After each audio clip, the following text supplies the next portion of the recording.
কি রে, এখানে কি হচ্ছে? Out out out. Yes yes, out হয়ে গেছে।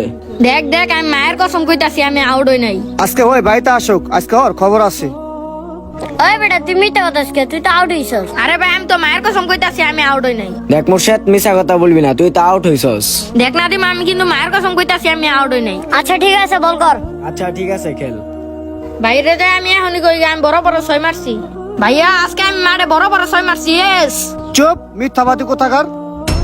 কিন্তু ভাইয়া আমি তো মারে অনেক বড় বড় ছয় মারছি। কিন্তু তুমি প্রথম বলে আউট হয়ে গেছো গা, আর মিথ্যা কসম খায়া তুমি আবার খেলছো। আর আমি রাস্তায় সবকিছু দাদা দেখতেছিলাম। আর তুমি এটা শুনে রাখো, মিথ্যা কথা বলা কবি রাখো না। আর তুমি এটা শুনে রাখো, আল্লাহ কাছে কসম কাটা এটা শিরিক। আচ্ছা ভাইয়া, তাহলে কি মায়ের কসম কাটা যাবে না? না, মার কসম কাটা যাবে না, আর আল্লাহকে ছাড়াও কসম কাটা যাবে না। আর তুমি এটা শুনে রাখো, আল্লাহ কাছে কেউ কসম কাটলে আল্লাহ তাদের উপরে লানত করে। ভাইয়া এটা তো আমি জানতাম না, এটা আপনার থেকে জেনে নিলাম। ঠিক আছে, তাহলে আল্লাহ পাক সবাইকে তৌফিক দান করুক।